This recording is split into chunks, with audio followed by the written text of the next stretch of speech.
আমি মনে করি যেভাবে টার্গেট কিলিং শুরু হয়েছে, আমাদের দেশের রাজনৈতিক নেতাদের উচিত এই দোয়াটা সকাল বিকাল পড়া। গুলি তো বিচির মতো, কোন ফাঁক দিয়া ঢুকবে পুলিশ কেমনে আটকায়?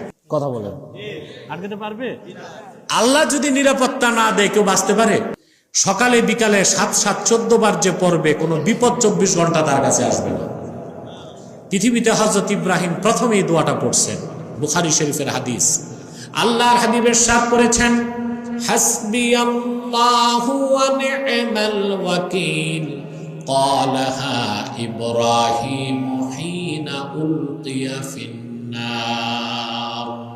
হযরত ইব্রাহিমকে যখন আগুনে নিক্ষেপ করা হয়েছে, এই দোয়াটা তিনি পড়েছেন। সুবহানাল্লাহ। এই দোয়াটা পড়বেন সকালে 7 বার, বিকেলে 7 বার।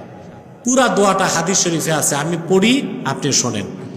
فَإِن تَوَلَّوْا فَقُلْ حَسْبِيَ اللَّهُ لَا إِلَهَ إِلَّا هُوَ عَلَيْهِ تَوَكَّلْتُ وَهُوَ رَبُّ الْعَرْشِ الْعَظِيمِ।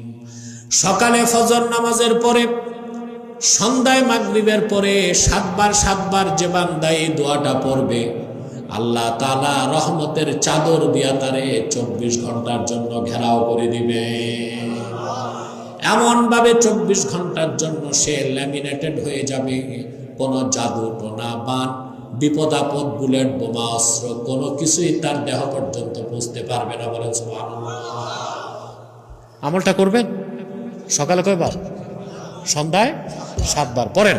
হাসবিয়াল্লাহু লা ইলাহা ইল্লা হু আলাইহি তাওয়াক্কালতু ওয়া হুয়া রাব্বুল আরশিল আযীম। ফজরের পর 7 বার, মাগরিবের পর 7 বার, 24 ঘন্টার জন্য আপনি প্রতিরক্ষা বুর্জ দিয়ে আল্লাহ আটকায় দিবেন আপনাকে।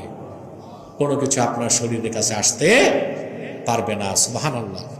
আমি মনে করি যেভাবে টার্গেট কিলিং শুরু হয়েছে, আমাদের দেশের রাজনৈতিক নেতাদের উচিত এই দোয়াটা সকাল বিকাল পড়া। গুলি তো বিচির মতো, কোন ফাঁক দিয়া ঢুকবে পুলিশ কেমনে আটকায়? কথা বলেন, আটকাতে পারবে? আল্লাহ যদি নিরাপত্তা না দেয় কেউ বাঁচতে পারে? এই পৃথিবীতে বলা হয় সিকিউরড কান্ট্রি, নিরাপদ দেশ আমেরিকা। সে দেশে জন এফ কেনেডি প্রেসিডেন্ট করা হয় নাই? কথা বলেন। দিনের বেলা দুপুর 2টায় শত শত FBI কর্মকর্তা, CIA এর এজেন্ট, সৈন্যবাহিনী তাকে ঘেরাও করে রাখছে। দূর থেকে বুলেট আসছে, গাড়ির মধ্যে সে মরে গেছে। নিরাপত্তা কে দেয়?